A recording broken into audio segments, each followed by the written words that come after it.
Welcome everybody to the 7th ever Fitness, Food, and Fun. It's a chat with Andy Mack. Today, I am very lucky and happy to be joined by my friend and former LPGA player, Paola Moreno, known or called by me as Polly Primero.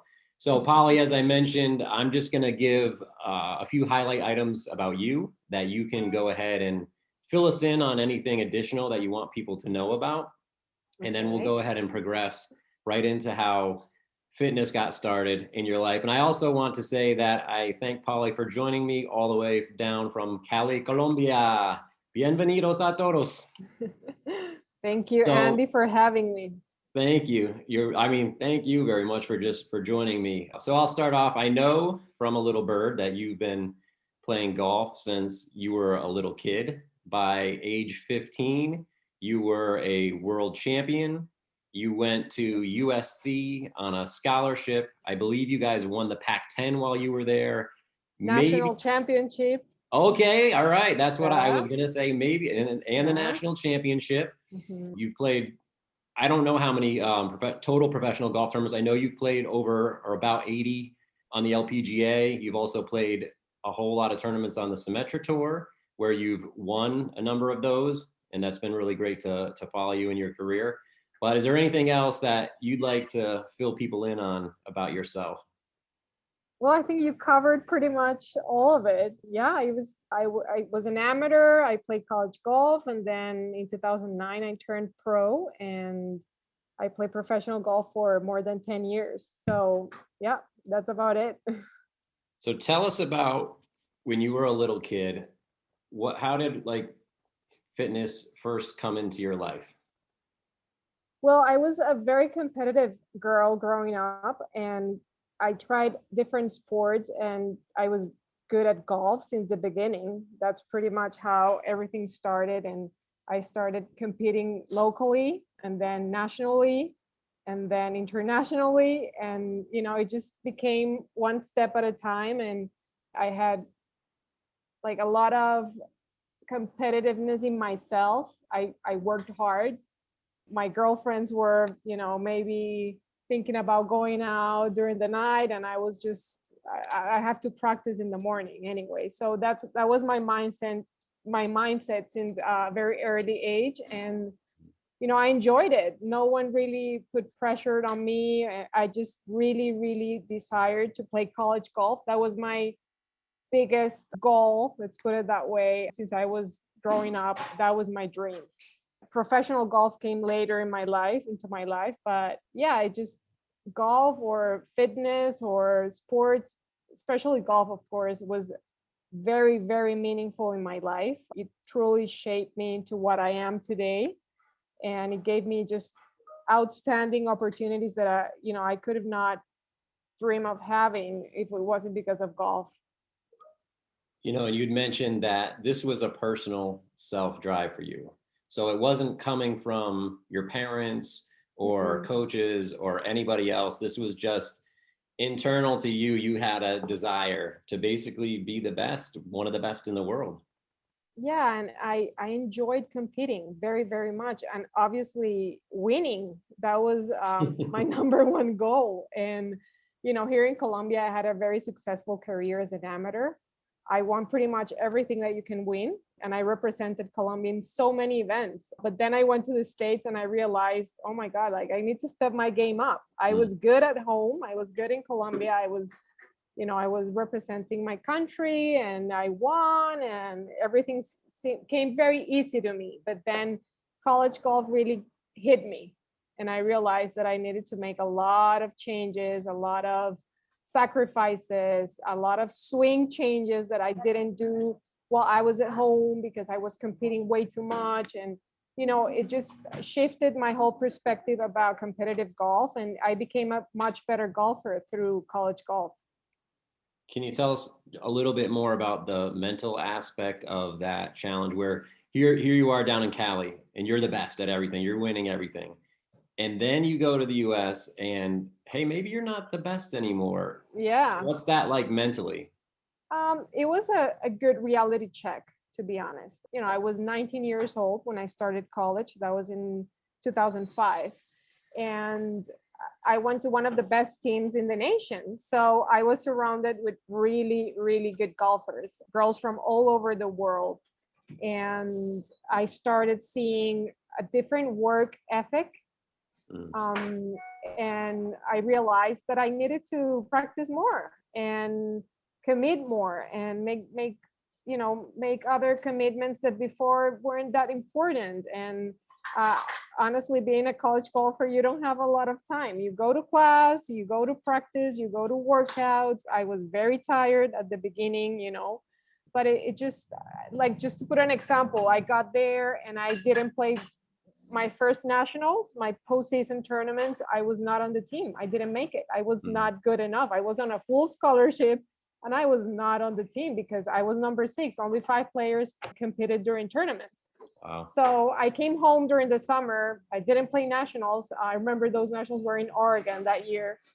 Damn, it hit me so bad. I was like, I really need to step my game up. I made a lot of changes during the summer on my golf swing. And a year later, I was number 7th in the nation. Just like that, by committing, making changes, sacrifices, and practicing really, really hard. And it took me a year to step my game up and to be at the level that my team needed. It wasn't only because of me, it was also because I was part of a team and I got involved into all this team dynamic and ethics, and it truly shifted my whole perspective about competition and preparing for competition.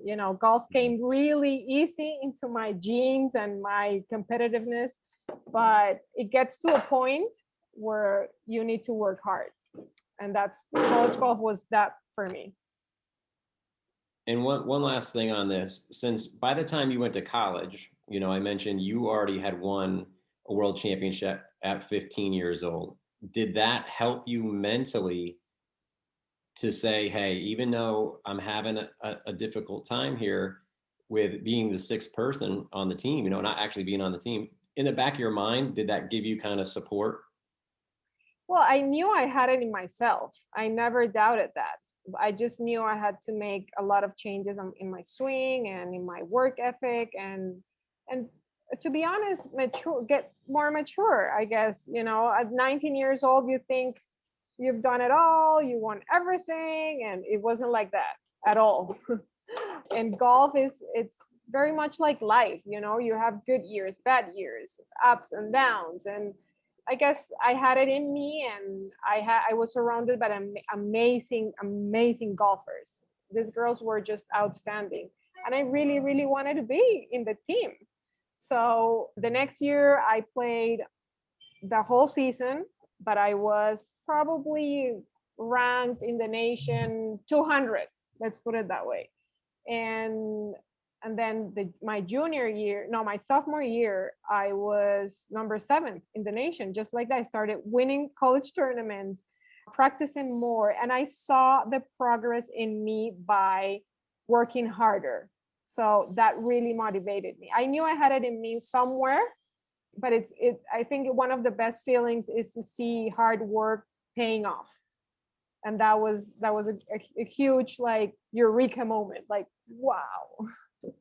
And I think that's been a fortunate thing for you, because maybe not for everybody that they do the hard work and it always pays off. But it sounds like for you, you've had a long history of you put in the hard work, and next thing you know, it's paying off, and you're one of the top players in the nation or in the world. One other thing I'd like to ask you, we're at a pretty good point to transition to what is fitness in your life today. But right before that, I just want you to help fill anybody else. Was there anything else that you were doing fitness wise as a kid? Were you a swimmer, runner? Was gym class a big thing for you? Anything like that? Or was it, we really focused in on golf? Golf. And if you want me to be honest, I didn't know how to ride a bike. I just learned recently. That's how much I was committed to golf since I remember. No, not really. My dad was a professional basketball player and my mom was a national tennis player. So I know I had it in my veins or in my genes, the sports related thing, but just golf came really easy into my life. I'll be 100% honest. It was something that I felt so comfortable. So it was huge part of growing up in my life. I never did anything else. I tried other sports. Of course, I know how to swing, you know, but not that good anyway. So no, not really. Golf was 100% my sport. So last question on your youth activity is, do you feel like you missed out on any part of your childhood because you were so focused on golf, or were you just really happy to be going to the golf course and getting better every day? Yes and no. Yes, I missed a lot of things, of course, but I lived other things that were just not part of a normal childhood, you know. I was representing Colombia since I was 10 Mhm. years old. And that's what I really wanted. So I enjoyed it. I enjoyed practicing, working up early, going to tournaments, missing school and catching up. That's also a big part of being a young athlete. So yeah, I mean, yes and no. I guess I don't think about it that way. So let's talk a little bit about you're into adulthood. What is fitness in your life today? Now, you've obviously recently retired, although a lot of us don't really want to believe that that's true, and we want you to come back. But let's talk about what's fitness in your life today. What are you doing? Well, after having Ignacio, I started working out again a little bit more. And through the pandemic, I step up my workout schedule a lot. And it helped me a lot with my mental health, to be honest. It's just something that I look forward to. Sometimes are harder than others, but I see the difference in my mental health for sure. And through this COVID thing, I need it. I need to work out. And being so much outdoors, playing golf and just staying at home for so many months was tough, was very tough for me. And now my husband laughs because this past Saturday, we woke up and I said, "Do you want to go and play golf?" That never really happened before. So yeah, I see outdoor sports very important in my mental health. And also here at the house, we work out together a lot, and not as much as we want to because Luis wakes up earlier than I do. But yeah, I mean, it's a huge part, and especially on my mental health. So you mentioned before, like you were branching out into learning how to ride a bike. You're doing workouts. Do you feel like this is a point in time for you where you're not under the pressure to have a tournament every weekend? So maybe I can try water skiing or something like that. Are you trying anything else new? And how much golf are you still playing today? I do play golf maybe once a week, or we go and hit balls with my husband or with Ignacio. So, yeah, golf is still a huge part of our lives, and I hope it continues to be. And then doing other sports, like I'm not that risky, to be honest. So I'm lifting weights, which was something that I never did before. And I totally see the difference. And I would like to keep doing that for the rest of my life if I could, hopefully. Because I definitely see the importance of lifting weights. I didn't see it before, which was like, wow. I wish I worked out more when I was a professional golfer. I wish. That's something that I truly regret, because I think it would have helped my game more. But I practiced so much that I was so tired that I did, I did work out, but not I didn't enjoy it that much. Mm. That's what now I feel like I'm enjoying it more, and I see results. And of course, losing the baby weight. And so yeah, I think fitness truly transformed my pandemic experience. You just mentioned Ignacio before, and just now mentioning losing the baby weight. You literally won a gold medal with Ignacio in your belly. So in a sense, he's already won a gold medal. Yeah. Maybe talk a little bit about what it's like to be a professional athlete and a mom. Well, I remember I got the news that I was pregnant on a Thursday, and I had this tournament in Bolivia, and I had to, go anyway. I committed, and I was feeling well, and my doctor said there's no reason why you shouldn't go. but I felt so weird, and I'm like, I hope everything is fine. You start questioning everything. And I took it very one day at a time. I had no expectations, to be honest. My priority was my pregnancy, of course, and that amazing news of being pregnant.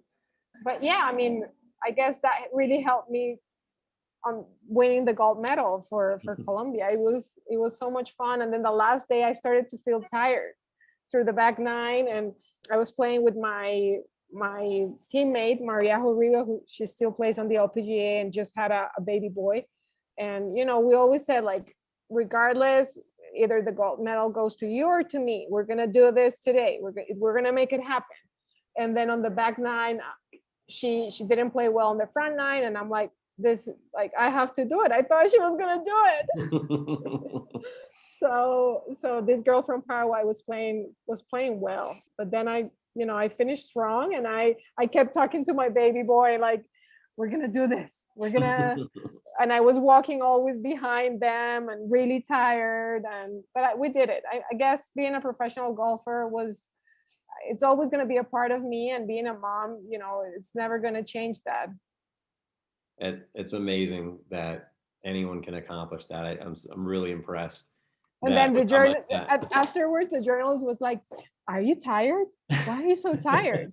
We saw you walking all the way back." And I'm like, "Yeah, I'm tired."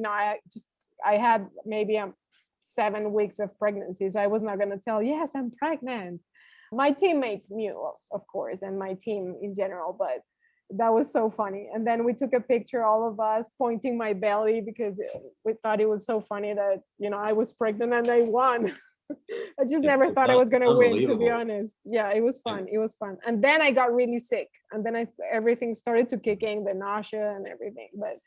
But we made it happen, so I'm proud of it. Yeah, to do that with golf being such a mental game and being so tired in the moment is really amazing. But the second part of Fitness, Food, and Fun is food. So as a professional athlete, as a professional golfer, obviously food has to be a big element. So talk a little bit about what's food like in your life, and maybe what's food like at home even. Well, I don't know if you know, Andy, that I was a chubby kid. Mm-hmm. You know this? Yes, maybe I know someone that knows you very well. So I was a chubby kid growing up.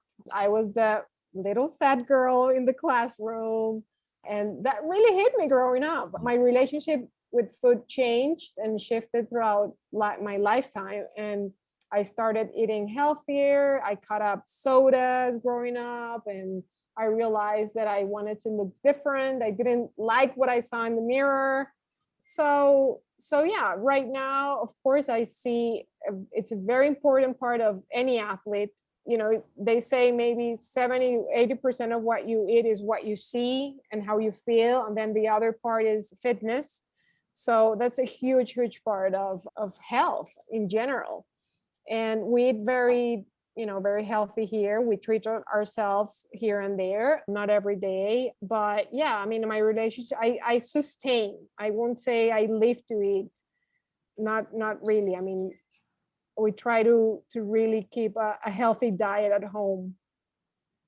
So for the people that are listening, is there something that you could say to anybody out there? You mentioned how it was difficult for you as a little girl, being heavier. Is there something that you could say to parents out there that maybe have a kid that's a little heavier, or maybe anybody that is trying to lose some weight right now? Is there something you could say, maybe inspirational, or some good perspective on going through that situation?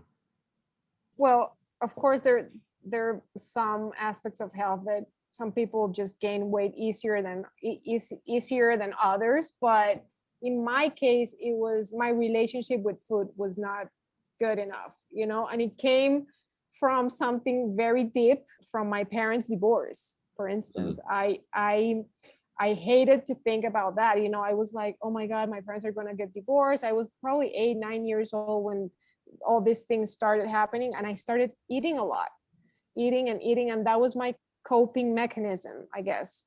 So by the time they did divorce, everything just I just saw clearly what I needed to do, and my biggest fear happened and nothing bad happened. They got divorced and everyone was happier, and I was able to understand that. But just watch your relationship with what's going on in your head and in your life, and make sure you're not building that relationship with food to cope anything. And that happened to me since a very, very early age.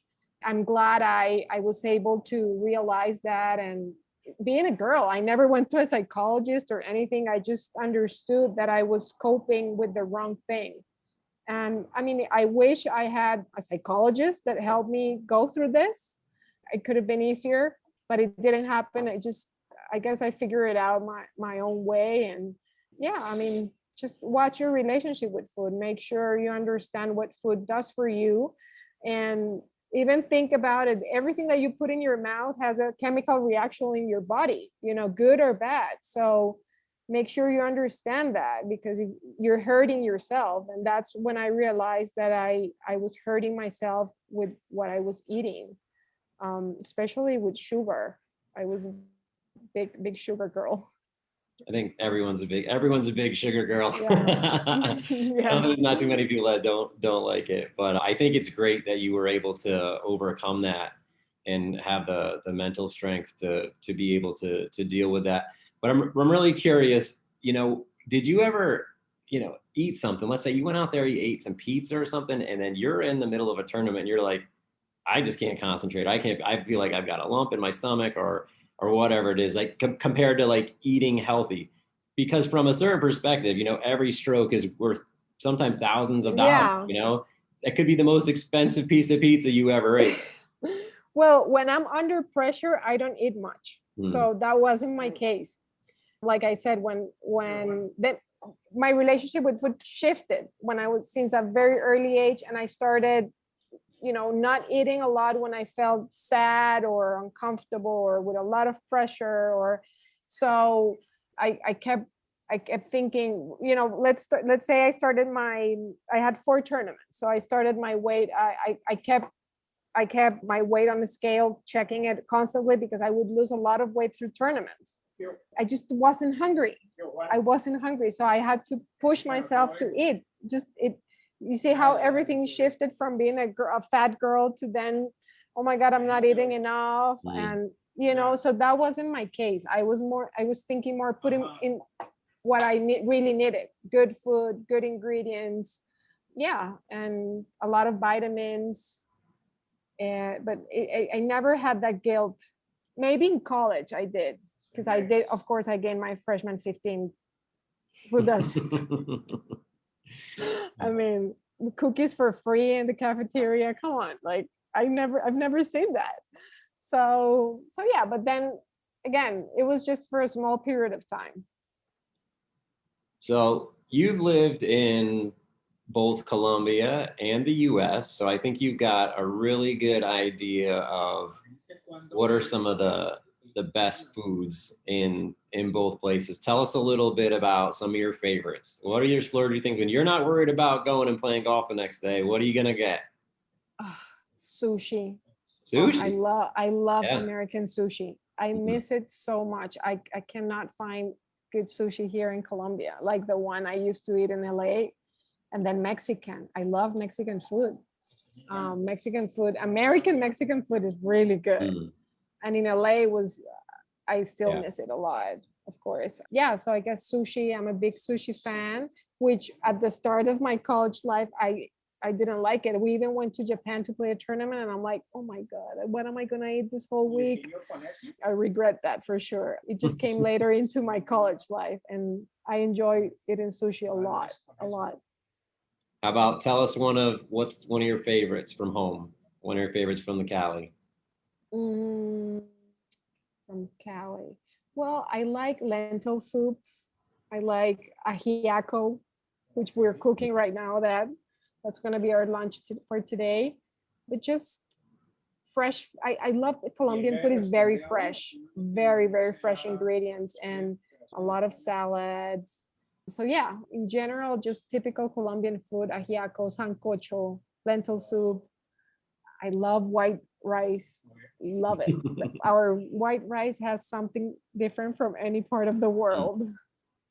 Yeah, I have to say, when you go to the market in Colombia and you see all the fresh foods, all the different fruits, like never seen them before. You don't see them in the US. Obviously, you know Mhm. that when you come here. There's so many different things that are so fun to eat when you're down there. It's really impressive to go to like the markets and what's available, and then also for the price that you can get it at is Yeah, really it's great way too.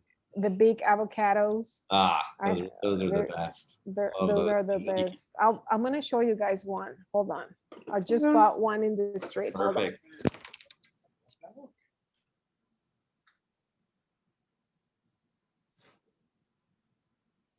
So I just bought this huge avocado on the street because here in Colombia we buy avocado everywhere. Like people sit on in the street selling avocados. This is like not the biggest one. This was a Yeah. normal size, and it was maybe what, $2? I was gonna say that is definitely not the biggest one. I mean, No, it's not they're the almost like biggest. watermelons. It's not the biggest. And I told him I want a small one. This was the small one.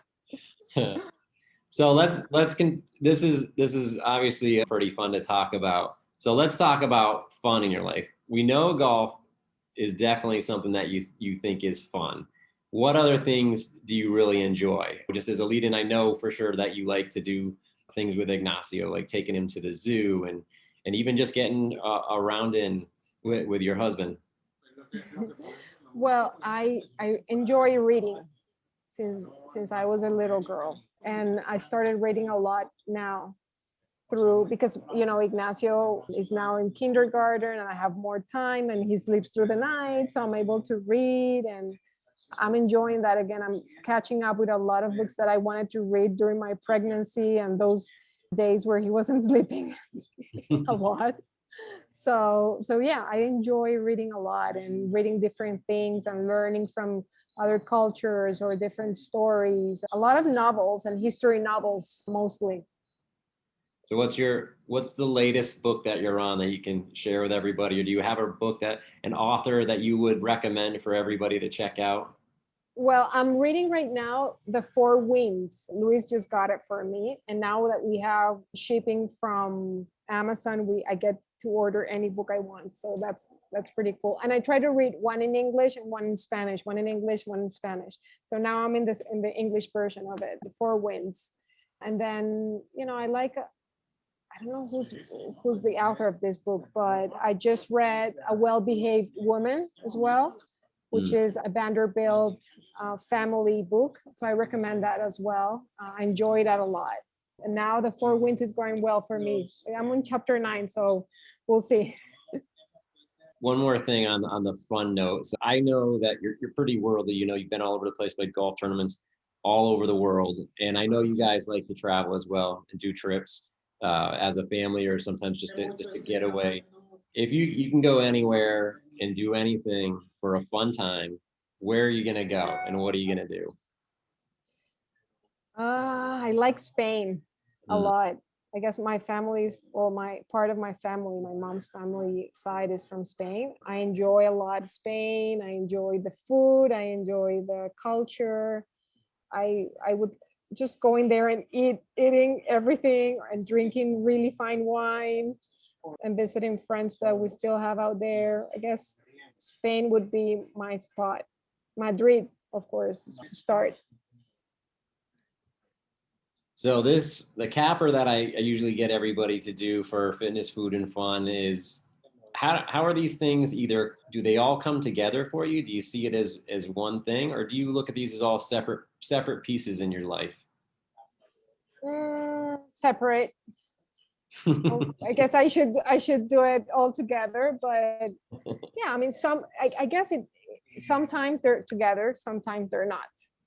Like during the week, I try to eat well and do a lot of my fitness routine. So I guess they're together. But during the weekends, I try to have, more fun, maybe having a glass of wine, maybe going out to dinner, and maybe not working out that much. So, it just varies through the week. I wouldn't say they're together all the time because Mhm. I'm not that committed. I wish, but that's the truth. So you can have it all, it sounds like, from your life, and you can have it all Yeah. distinctly. You can separate these Yeah. things and still I enjoy guess it. I learned to have a relationship with, especially with food, in a good way. My relationship with food has been really good for the past, I don't know, maybe 20 years. And then fitness, well, it's part of who I am. And, it's a huge part of me. And being an athlete will always keep me going to fitness. It's just part of me. Well, I just want to say in closing, Polly, thank you very much for taking some Thank you, time out of your Andy. day to join me. I think this was great. A lot of really unique perspectives coming from your life that I think are going to be great for people to listen to. So if there's anything else that you would like to say, or you want to plug, if you want to tell people that you're open for giving golf lessons or anything like that, go for it. Well, Otherwise, thank you very much. any golf advice, just hit me an email. Shoot me an email. I'll be happy to help.